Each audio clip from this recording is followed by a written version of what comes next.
Hello everyone, welcome to my channel. So आज हम class 5th की एनसीईआरटी की बुक स्टार्ट कर रहे हैं। दिस इज चैप्टर नंबर 1 जिसका नेम है द फिश टेल। तो सबसे पहले तो मैं आपको ये बता दूं कि जो आपकी मैथ्स की बुक है उसमें ऐसा नहीं है कि आपके पास लास्ट में एक्सरसाइज के क्वेश्चंस है और वो आपको सॉल्व करने हैं। चैप्टर के इन बिटवीन आप देखोगे क्वेश्चंस आते रहेंगे, तो हम उसको कैसे करेंगे, पेज बाय पेज। जैसे ये जो है हमारा, this is page number 1। So page number 1 में जो जो क्वेश्चंस आएंगे हम वो डिस्कस करेंगे, देन एक एक करके हम नेक्स्ट पेज पे मूव करेंगे। सो स्टार्ट करते हैं। यहाँ पे मैं आपकी बुक इंसर्ट कर दूंगी तो आप देख सकते हो। सबसे पहले पेज नंबर 1 पे आपके पास ऊपर एक छोटी सी 3 लाइन की पोएम गिवन है। सो ये जो 3 लाइन की पोएम होती है इसको हम कहते हैं हाइकू। वैसे आप देखोगे पोएम्स काफी बड़ी बड़ी भी होती हैं।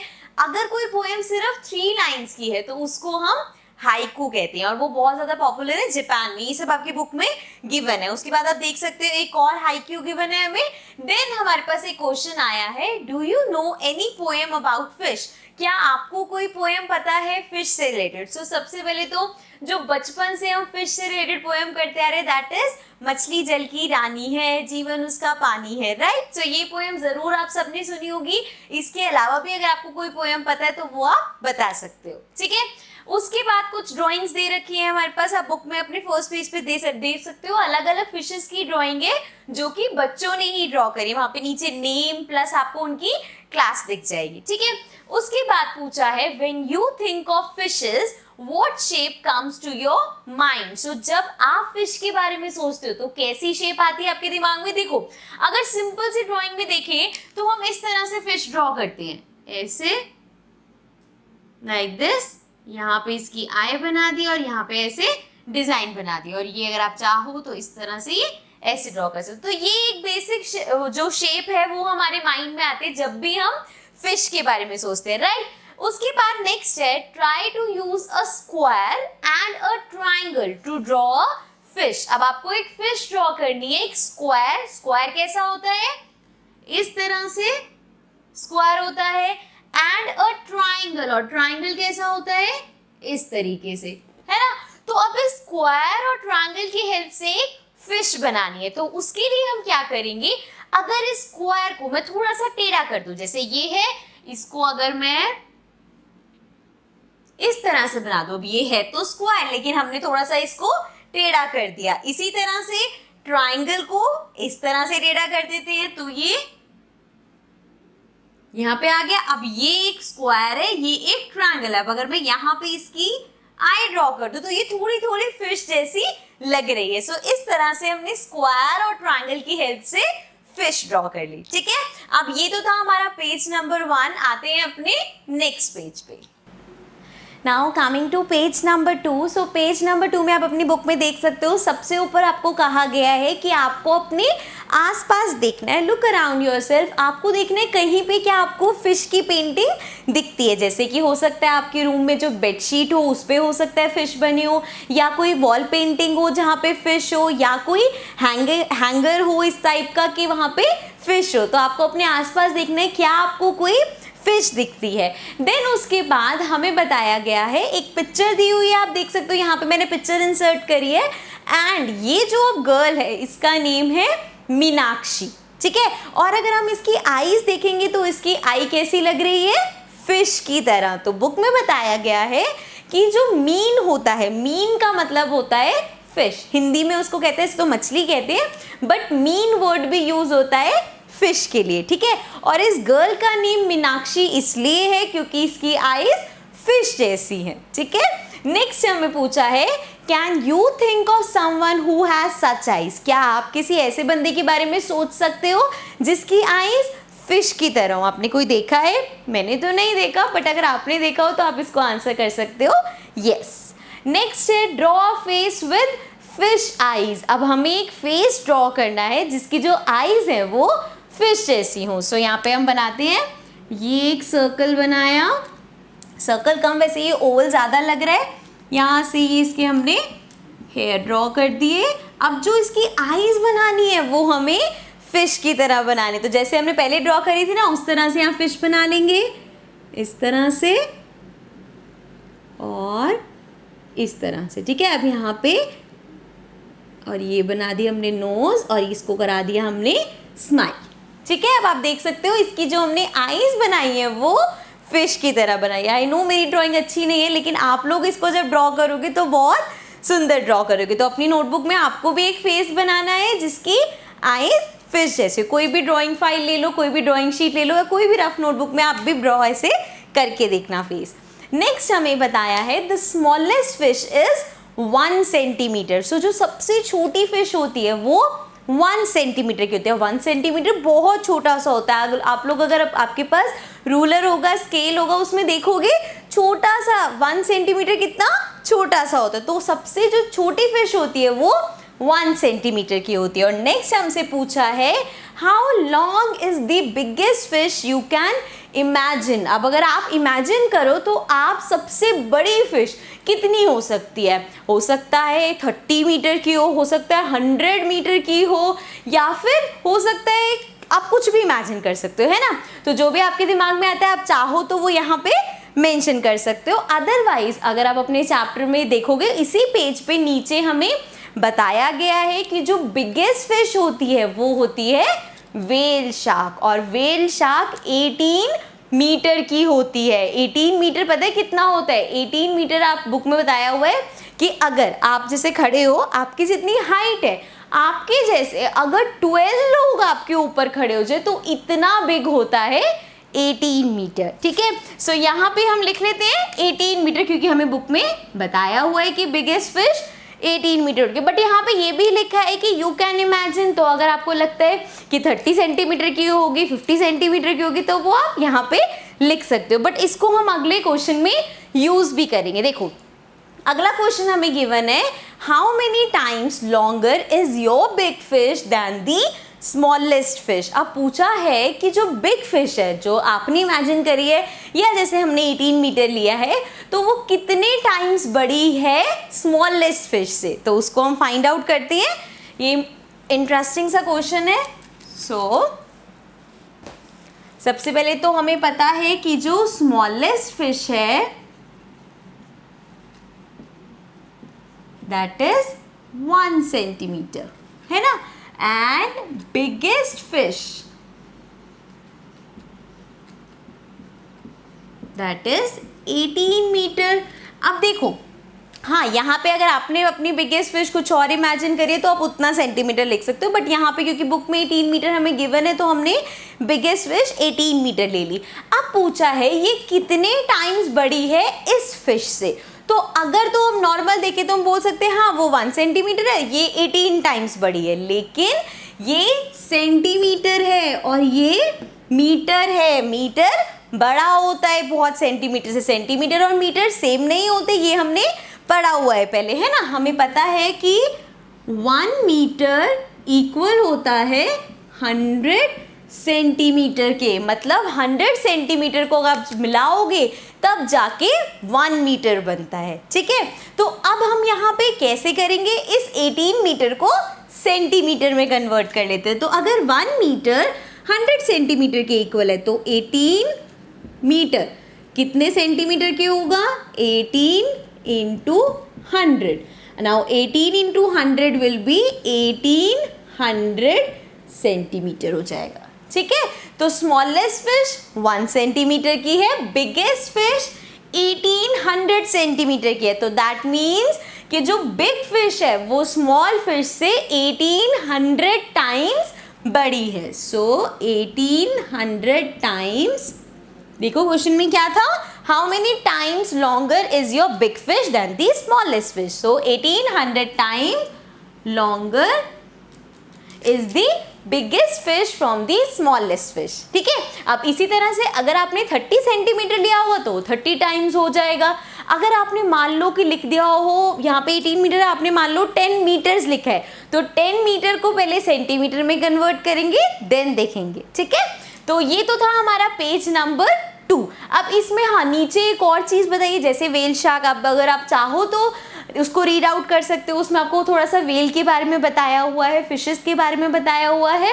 एंड देन हमें ये भी बताया है कि जो एक व्हेल शार्क होती है जिसकी हमने अभी बात करी ना बिगेस्ट फिश की, उसका जो वेट होता है वो होता है 16 16,000 kg, 16,000 kg बहुत ज़्यादा वेट होता है। तो अब इसको फर्दर डिस्कस करेंगे हम नेक्स्ट पेज पे। तो अब आते हैं पेज नंबर 3 पे। पेज नंबर 3 पे आते हैं। सबसे ऊपर हमें पूछा है how many kilograms do you weigh. आपका वेट कितना है ये पूछा गया। तो अगर आपके घर में वेइंग मशीन है तो आप अपना वेट वहाँ पे देख सकते हो। यहाँ पे मैं अप्रॉक्स ले रही हूँ 25-30 के बीच में ही आएगा। लेट्स सपोज हमने आपका वेट लिख लिया 25 किलोग्राम। ठीक है, आप अपनी मम्मा का, अगर आपके घर में वेइंग मशीन है तब तो ज़रूर अपने मम्मा को कहना कि मेरा वेट देख के बताओ। अदरवाइज अपने पेरेंट्स से पूछना, उनको पक्का पता होगा कि आपका वेट कितना है। यहाँ पे मैंने ले लिया 25 kg। अब उसके बाद है 12 children like you put together will way about. अब अगर आपके जितने वेट के ही 12 बच्चे और ले ले, लेट्स सपोज आप मिला के 12 स्टूडेंट्स हमने ले लिए, 12 बच्चे ले लिए और उनको एक साथ वेइंग मशीन पे खड़ा कर दिया, बड़ी वाली वेइंग मशीन लेंगे उस पे खड़ा कर दिया, तो उनका वेट कितना होगा यहाँ पे हमें फाइंड करना है। तो इसके लिए मैं आपको एक चीज़ बताती हूँ। देखो, जैसे कि अगर आपके पास मान लो 1 आपने टॉफ़ी परचेज करी और वो 1 टॉफ़ी 10 रुपीज़ की थी। ठीक है, आपने 1 टॉफ़ी ली या चॉकलेट ली, वो 10 रुपीज़ की थी। अब आपको 5 चॉकलेट्स चाहिए, तो वो कितने की आएंगी, कैसे पता चलेगा? हम क्या करेंगे, 5 को 10 से मल्टीप्लाई कर देंगे। तो 5 को 10 से मल्टीप्लाई करेंगे 50 आ जाएगा। मतलब अगर 1 चॉकलेट 10 रुपीज़ की है और आपको 5 चॉकलेट्स लेनी है तो आपको 50 रुपीज़ देने पड़ेंगे। तो ये कैसे किया हमने, मल्टीप्लाई करके। ठीक है, अब यहाँ पे भी सेम चीज़ है। अगर एक बच्चे का वेट 25 kg है तो 12 बच्चों का वेट कितना होगा? जैसे यहाँ पे 5 को 10 से मल्टीप्लाई किया था, यहाँ पे 12 को 25 से मल्टीप्लाई कर देंगे। 12 मल्टीप्लाई बाय 25। अब इसको मल्टीप्लाई करके देखते हैं। यहाँ पे लिखा हमने 25, इधर लिखा 12। मल्टीप्लाई करो, 2 × 5 is 10, 2 × 2 is 4 + 1 5, then 1 × 5 is 5, 1 × 2 is 2। ये आ गया 0, 5 + 5 10, 2 + 1 3। ये आ गया 300। मीन्स अगर आप जैसे 12 बच्चे सेम वेट के हम एक साथ लेंगे तो उनका टोटल वेट होगा 300। और वो कैसे आया, 12 को 25 से मल्टीप्लाई करके। ठीक है, लास्ट क्वेश्चन है about how much more does the whale shark weigh then 12 children like you put together. अब उन्होंने पूछा है जो व्हेल शार्क है उसके बारे में हमने पढ़ा था ना, उसका वेट कितना है, 16,000 kg, राइट। तो अब वो पूछ रहे हैं कि उसका इन 12 बच्चों के मिला के वेट से कितना ज़्यादा है। तो वो फाइंड कर लेते हैं। अगेन इस पार्ट को मैं रब कर रही हूँ। अब यहाँ पे सबसे पहले तो लिखते हैं हम व्हेल शार्क का वेट कितना है। व्हेल शार्क जो है उसका वेट है 16,000 kg। ओके, एंड यहाँ पे जो 12 चिल्ड्रन पुट टुगेदर, 12 चिल्ड्रन का वेट कितना है, अभी हमने निकाला 300 kg। अब हमसे पूछा है ना कि वो कितना ज़्यादा है, तो इसका मतलब हमें इनका डिफरेंस निकालना है। अब एक चीज़ समझो, इससे पहले लास्ट पेज पे जो हमने किया था उसमें पूछा था कितने टाइम्स ज़्यादा है, इसलिए हमने माइनस नहीं किया था, डायरेक्ट हमने बोल दिया था कि वो इतने टाइम्स ज़्यादा है। यहाँ पे हमसे पूछा है वो कितना ज़्यादा है, हाउ मच मोर, तो हमें माइनस करके बताना पड़ेगा। 16,000 में से 300 को हम माइनस कर देंगे। 0 में से 0 गया 0, 0 में से 0 गया 0, ये हो गया 10, ये हो गया 5 और यहाँ पे आ गया, ये कट जाएगा। 10 में से 3 गया 7, ये आ गया 5 और ये आ गया 1। 15,700 मतलब 15,700 kg, इतना ज़्यादा वेट है। 12 बच्चे अगर हम एक साथ ले लेंगे ना तब भी व्हेल शार्क का वेट इतना ज़्यादा है। ठीक है, समझ में आया। सो इस तरह से इसको हम करेंगे, आप इसको यहाँ पे मेंशन कर सकते हैं। जैसे पूछे ना about how much more, so 15,700 kg more weight है व्हेल शार्क का। ओके, अब इसके बाद क्वेश्चंस हमारे पास इस पेज पे सिर्फ 3 ही हैं। उसके बाद हमारे पास बात करिए द फिश टेल। अब चैप्टर का नेम भी फिश टेल है, नेक्स्ट टॉपिक भी फिश टेल है। यहाँ पे डिफरेंस देखो, ये था fish tale, tale means story, TALE, TALE is story and TAIL वो होती है पूंछ। जैसे कोई भी एनिमल है उसकी जो पूंछ होती है उसको हम कहते हैं टेल। तो प्रोनाउंस दोनों को टेल करते हैं, बट ये टेल इस टेल से डिफरेंट है। सो यहाँ पे ये बताया है कि जो नॉर्मल कोई भी फिश होती है उसकी जो टेल होती है वो फ्लैट होती है। जैसे अगर आप फिशेस देखोगे तो इस तरह से कुछ उनकी हमें टेल गिवन होती है और ये हमेशा फ्लैट होती है। लेकिन जब हम वेल्स की बात करते हैं तो उनकी जो टेल होती है वो ऐसी लगती है जैसे 2 लेग्स निकले हुए। आप देख सकते हो, मैंने यहाँ पे पिक्चर भी इंसर्ट करी है। तो दोनों पिक्चर में आपको डिफरेंस समझ में आ रहा है ना कि जो नॉर्मल फिश है उसकी जो टेल है वो फ्लैट है, लेकिन जो वेल है वो 2 लेग जैसी लग रही है। ठीक है, हम इसको हटा देते हैं। नेक्स्ट है स्कूल्स ऑफ फिश। अब स्कूल्स ऑफ फिश का क्या मतलब है, देखो अगर कभी भी आप जो ग्रुप होता है, अगर फिशेस का बहुत बड़ा सा ग्रुप है तो उस ग्रुप को हम बोलते हैं school of fish. Schools of fish बोला जाता है। जैसे कि इसके लिए मैं आपको छोटा सा एग्जांपल दे सकती हूँ। जब बहुत सारे फ्लावर एक साथ होते हैं तो हम क्या बोलते हैं, बुके ऑफ फ्लावर्स, तो बुके बोलते हैं ना। इसी तरह से जब बहुत सारी जो फिश होती है उसके ग्रुप को हम बोलते हैं स्कूल्स ऑफ फिश। ठीक है, मोस्टली जो छोटी छोटी फिशेस होती हैं वो ग्रुप्स में जाती हैं ताकि उन्हें डर ना लगे और वो उस ग्रुप में सेफ फील करे। तो जैसे आप अपने स्कूल में सेफ फील करते हो, ऐसे ही फिशेस अपने स्कूल में, जिसको हम नेम देते हैं स्कूल्स ऑफ फिश। ओके, तो ये था पेज नंबर 3 पे। अब आते हैं अपने नेक्स्ट पेज पे। Now coming to page number 4 and 5। So page number 4 और 4th पेज पे सबसे पहले तो आप देखोगे तो टॉप पे आपको गिवन है कि जो छोटी मछलियाँ होती हैं वो क्या करती हैं, बहुत सारा पानी अंदर स्वेलो कर लेती है जिससे कि वो फूल जाती हैं और उस तरह से वो बड़ी वाली जो फिशेस होती हैं उनको डरा पाती हैं। ठीक है, देन उसके बाद आप यहाँ पे मैंने पिक्चर भी इंसर्ट करी है, आप देख सकते हो यहाँ पे डिफरेंट हमें शेप्स दे रखे हैं। अब इन शेप्स को इधर उधर जोड़ जाड़ के आपको फिश बनानी है। अब ये आप अपनी रफ नोटबुक में खुद करके देखना। जैसे हमने स्क्वायर और ट्रायंगल से फिश बनाई थी, ऐसे यहाँ पे अलग अलग शेप्स हैं, आपको इनकी हेल्प से फिश बनानी है। ओके, देन उसके बाद आप देख सकते हो पेज नंबर 4 पे भी और 5 पे भी आपके पास बहुत सारे सी एनिमल्स है। जो यहाँ पे मैंने भी पिक्चर इंसर्ट करी है, आप बुक में भी देख सकते हो, बहुत सारे सी एनिमल्स है। और आपसे पूछा गया है, यहाँ पिक्चर से हटा देती हूँ मैं, Which of these sea animals have you seen before? अब यहाँ पे जितने सी एनिमल्स है इसमें से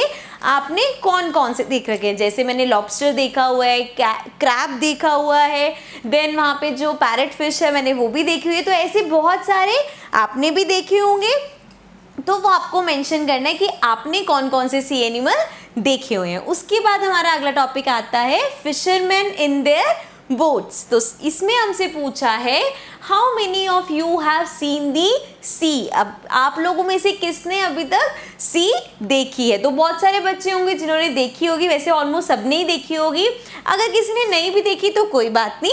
where did you see it, did you see it in a movie or for real, और आपने कहाँ देखी है। ठीक है, क्या आपने, अब देखो जिसने अगर रियल में नहीं भी देखी तो मूवी में तो पक्का सबने देखी होगी सी, राइट।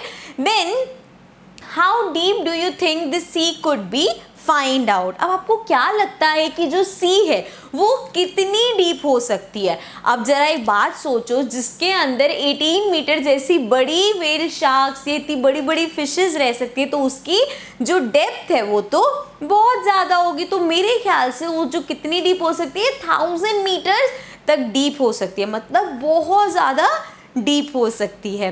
देन उसके बाद है do you know how to swim, क्या आपको स्विमिंग करनी आती है। तो अब इस क्वेश्चन का आंसर आप लोग मुझे नीचे कमेंट्स में बताओगे कि आपको स्विमिंग आती है या नहीं आती।